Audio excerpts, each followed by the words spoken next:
monde, je me présente, Sylvie Beaudoin, je suis professeure à la Faculté des sciences d'activité physique de l'Université de Sherbrooke au Canada.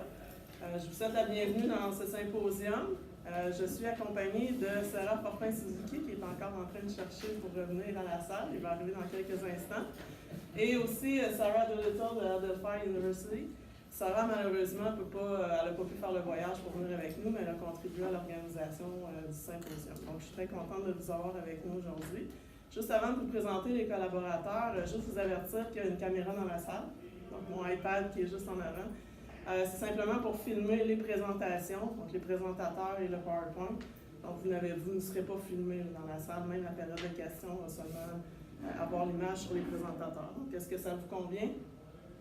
Oui, parfait. Donc voilà, je vous présente les collaborateurs. Juste pour vous dire, à partir de maintenant, je vais parler en anglais. C'est pas ma première langue, donc je vais essayer d'être la meilleure possible. Tu peux laisser ouvert ça. Il fait très chaud. On va essayer d'avoir un petit peu d'aération. Donc je vais continuer en anglais pour le bénéfice des collaborateurs qui ne parlent qu'anglais.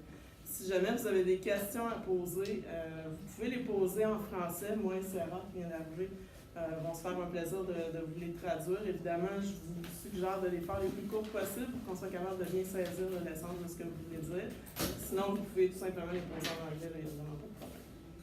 Ça va? Parfait. So, welcome everyone. So, to the first symposium, TPSR. First of all, let me introduce you to Barry Gordon. Barry is from the University of Victoria in Wellington, New Zealand. So there's someone from far, far away. We have Fede Carreras. He's from University of Valencia, sorry. And he's with us today. He's actually pitching in for Amparo Escarti, who just couldn't make it today. Robin Dunn from St. Mary's College of California. He's with us. Tom Martinek from the UNCG, University of North Carolina in Greensboro. Welcome with us. Great to be here, Sylvie. Yeah, Shauna's wife. Shauna's Barry's wife, Shauna. So here we are, all here too for this symposium. Here we go.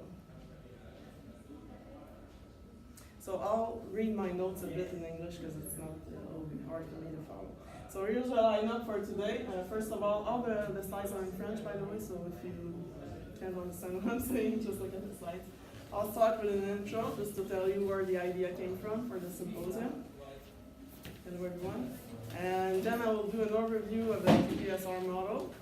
And I will talk about the past, the present, and the future research about the TPSR model.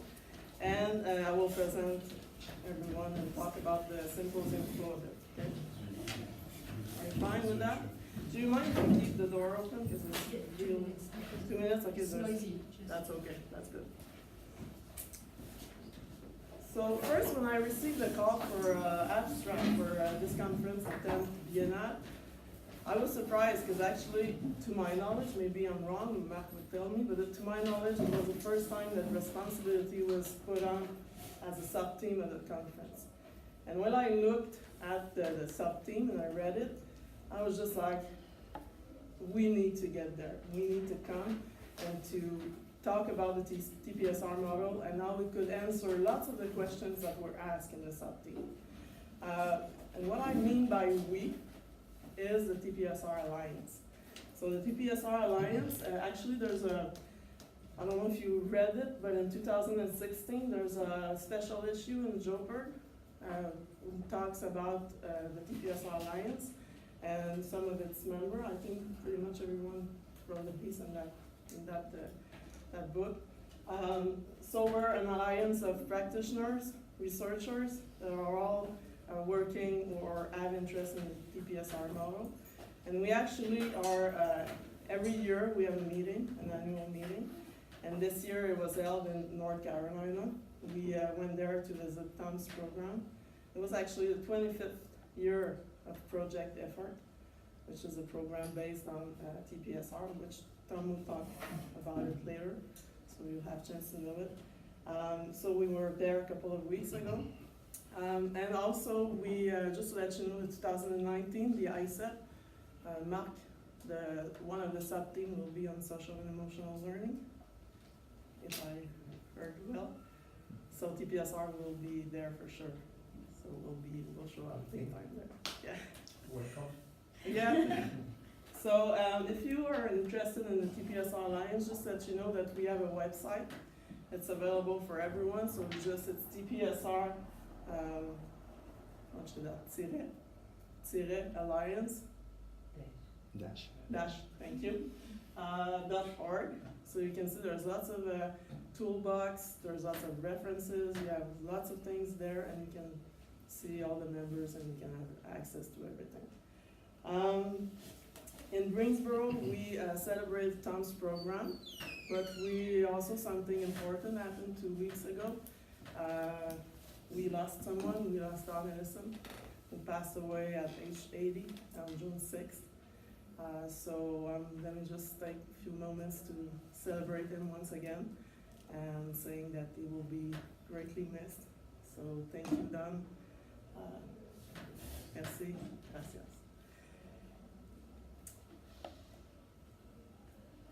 So I'm going to do a shorter review of the TPSR model for those of you who are not familiar with it.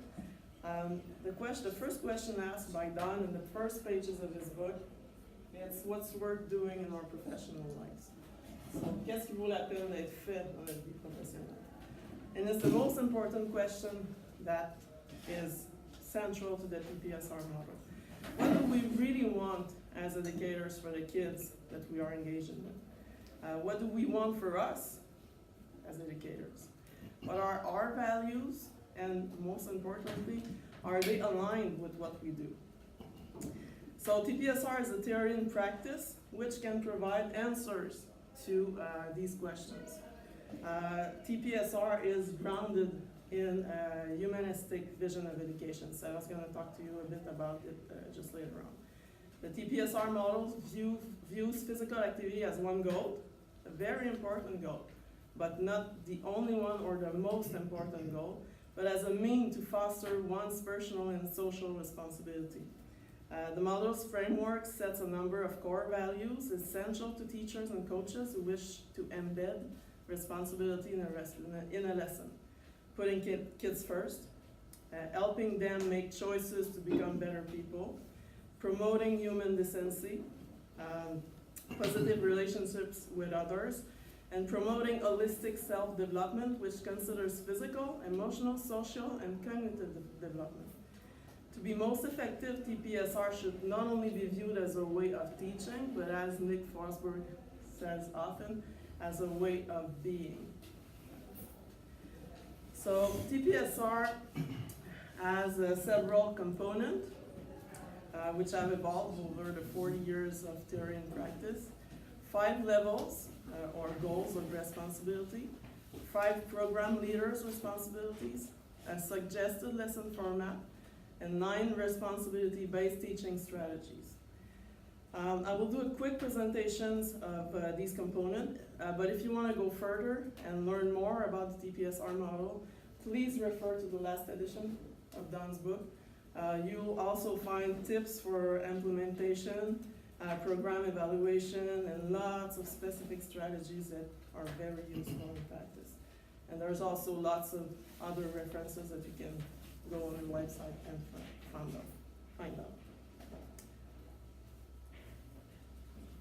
So first of all, the levels. So the model defines responsibility as goals for students. It's levels, goals, but, objectif, niveau. It depends on how you deal with it. First of all, level 1 is to show self-control and respect. Level 2, willingly participate with effort. Participation and effort. Level 3, setting goals and self-direction. And it's also the ability to resist to peer pressure, which is kind of important when you're working with underserved kids especially. Leadership, caring, and helping others, level 4. And level 5, transferring these goals beyond the gym into other parts of life, which is a very important goal in TPSR. We need to go out of the gym and into real life.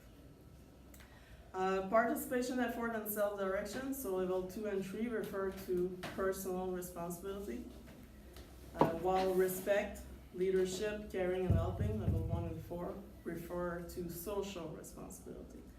So transfer, the model's ultimate goal is about transferring the goals, the 4 goals and values outside the program into one's life. Okay?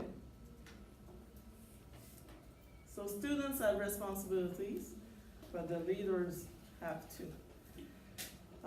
It's the same for the leaders. So they should constantly integrate the following themes in their lesson. First of all, the first one is gradual empowerment.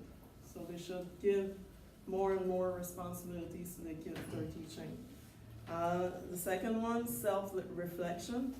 So they could, whoops, I switched to the third one.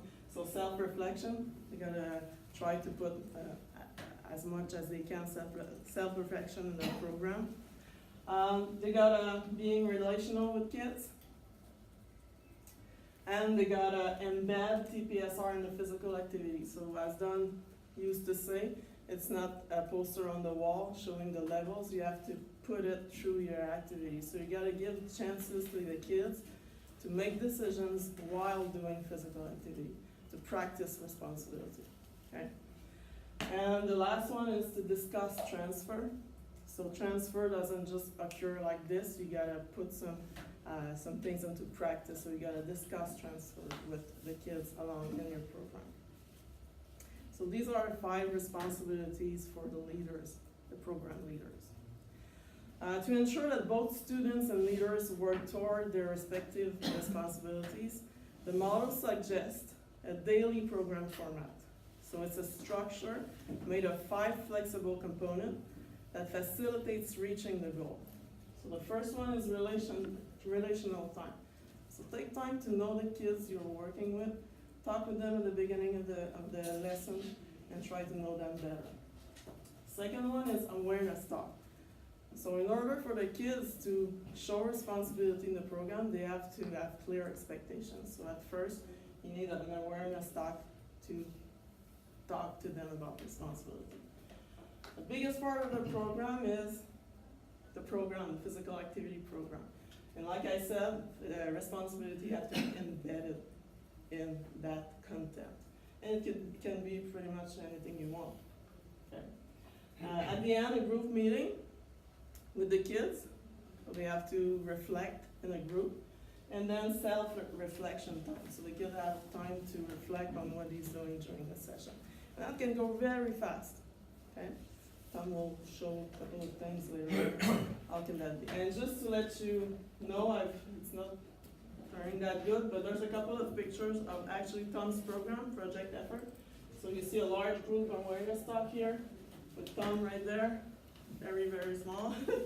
There's the physical activity time, and the small group reflection time at the end. Okay? So these are the 5 components of the lesson plan format. There's also 9 responsibility-based teaching strategies that were identified to help educators better teach personal and social responsibility. An observational instrument, the tool for assessing responsibility-based education, the TER. I don't know if you've heard about this tool. No? Okay, so the TER was published in 2011 by Wright and Craig, and it's an observational instrument that can be used to evaluate if one is actually teaching social and personal responsibility, but it can also be used as a professional development tool. Okay?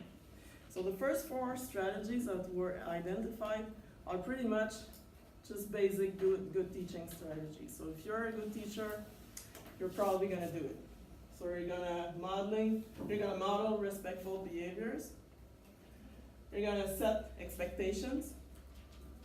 You're gonna create opportunities for success.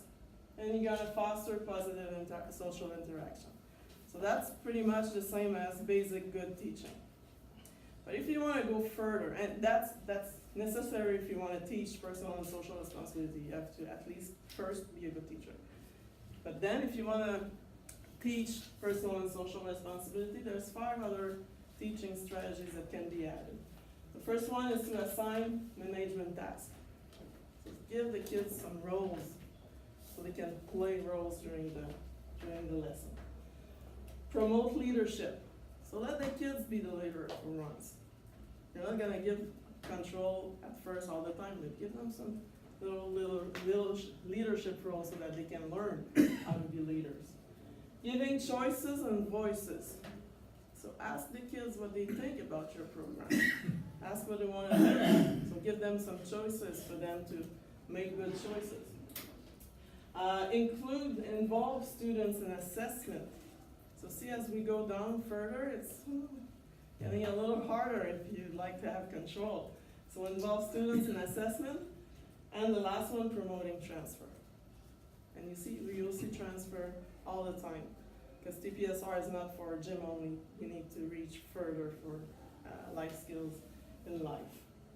So these are the 5 other teaching strategies. So if you want to know more about these strategies, or if you want to have access to the tool that was developed, I suggest you go see the article by Wright and Craig in 2011, and Escarty and our colleagues developed the TER 2.0, which is nice because it goes even further by looking into the interaction between teacher strategies and the student behavior.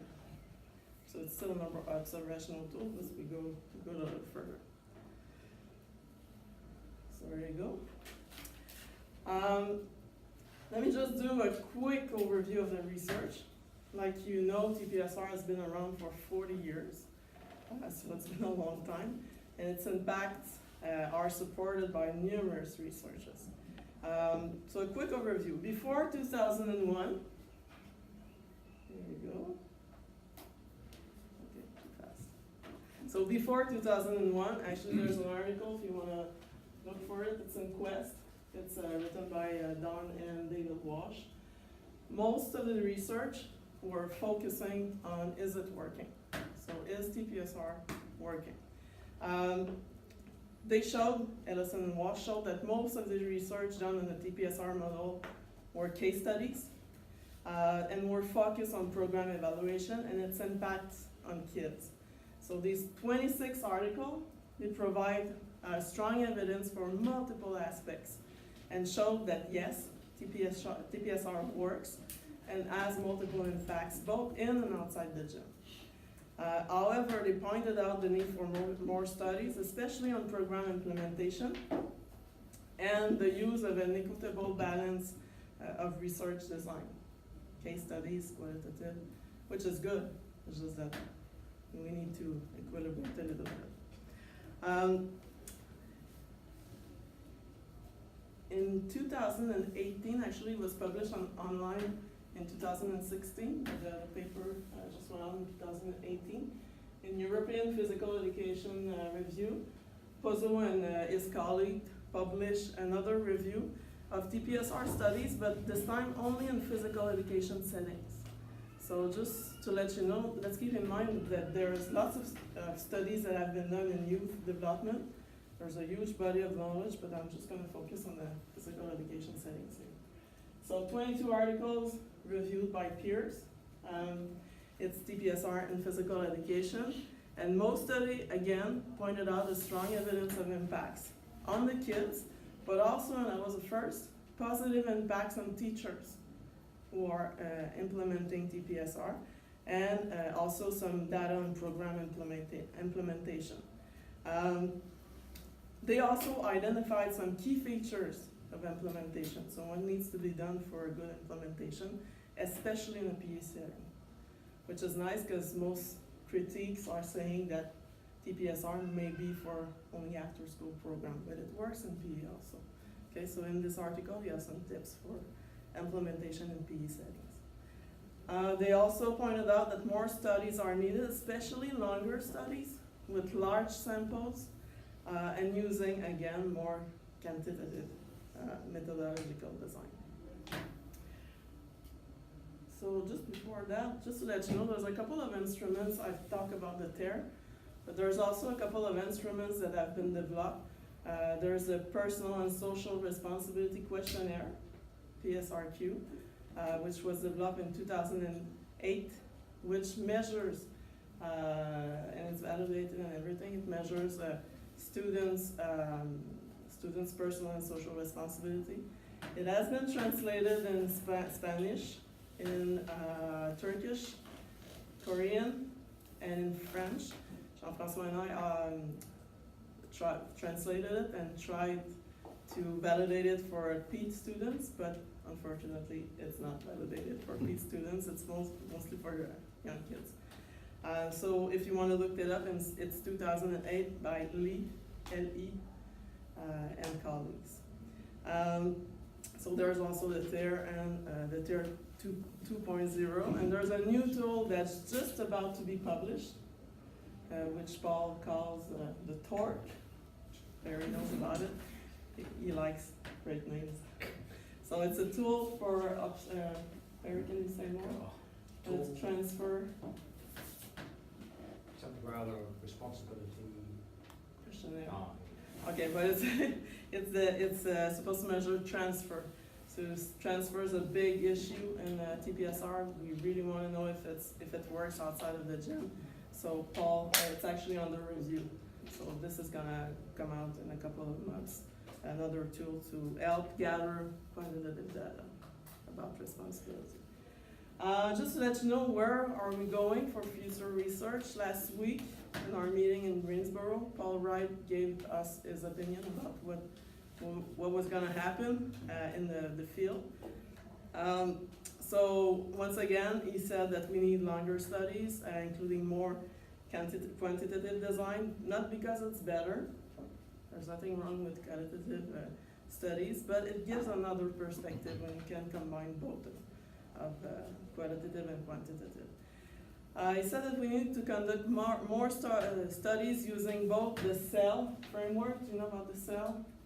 Social and emotional learning, apprentissage socio-émotionnel. Okay, so TPSR is a good framework to blend with the CEL, so we need to get more on this. Transfer is still another issue that we need to work more on it. And a couple of other areas should be looked up as well, so TPSR in young children. Robin's going to talk to you about a study later on about TPSR in young children, but there's not a lot of study. Usually it starts around 8, 9 years old. Sorry? 12, okay, but there's not a lot of studies before that. There's another one also on TPSR as a framework for sports for development and peace. So there's a field of study there that is developing. As well and as TPSR and adapting an healthy and active lifestyle. My colleague Sylvie here who is very interested. And we also need to figure out how we're gonna, do with the moderate to vigorous activity, so TPSR and all the movement with moderate to rigorous activity. Lots of critics on TPSR say that there's an effect on the academic learning time, so we want to measure if it's true, and we think it's not true, so there might be a couple of studies to do on that.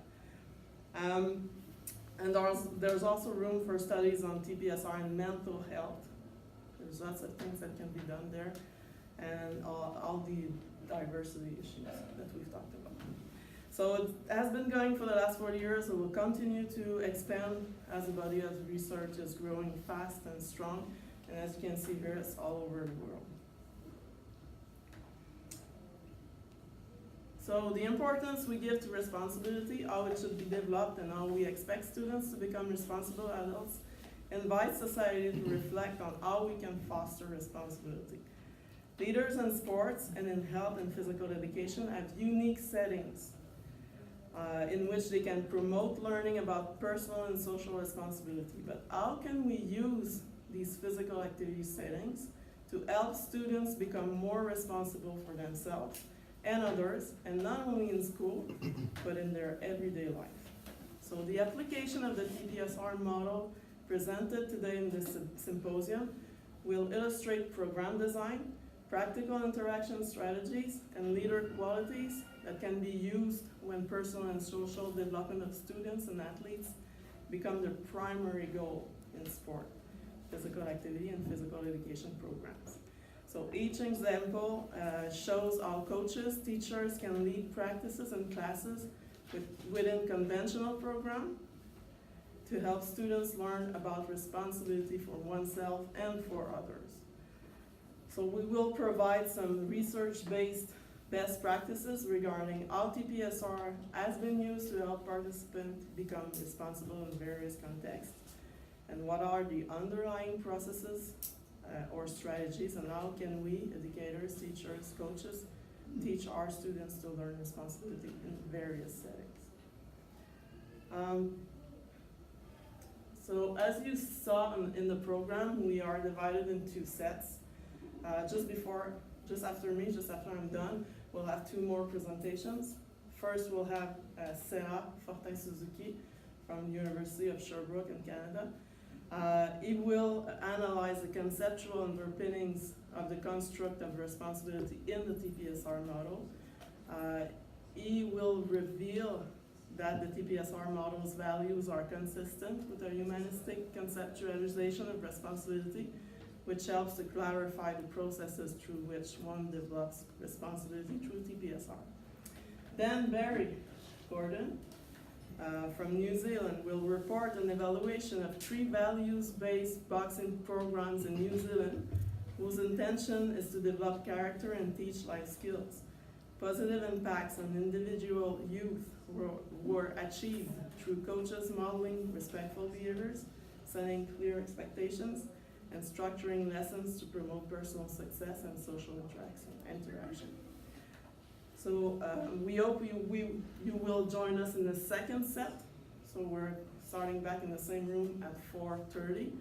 First, Robin will present the TPSR-based cooperative activity after-school program implemented with 2nd and 3rd graders, which is rare, in an underserved community in the United States.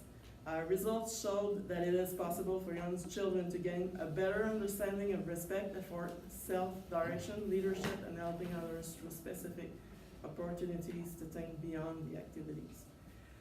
Federico will present an evaluation of the TPSR model in 4 public schools located in Valencia, Spain. A significant increase was observed in social responsibility, self-efficacy, and pro-social behaviors of students after their physical education teachers participated in a 30-hour training course on the TPSR model. And finally, Tom will describe a well-implemented after-school program conducted through a university in the United States. Now in his 25th year, project effort has provided several opportunities to participate in a values-based physical activity program to more than 900 elementary, middle, and high school students struggling academically and socially. So this program has led to numerous research studies, including areas of inquiry such as program commitment, values transfer, youth leadership, and program fidelity. So we have an extra 30 minutes at the end, and we're not going to leave you like this. We're going to do a panel. That's what we proposed. And we're going to ask every presenter to come up front, and you'll be asked to ask questions. We were asked 2 questions in the review process, and I thought it would be interesting to just ask them to everyone. So the first questions we're going to try to answer together is TPSR specific pedagogy for working with specific population of young people, or is it for all people? And the second question, if TPSR is a pedagogy of affect, with its primary focus on the affective domain, then how this sits within regular program in schools and other areas. And your questions will be asked also. So we'll leave the last 30 minutes for this panel. Do you have any questions? Est-ce que vous avez des questions? ¿Tienes preguntas?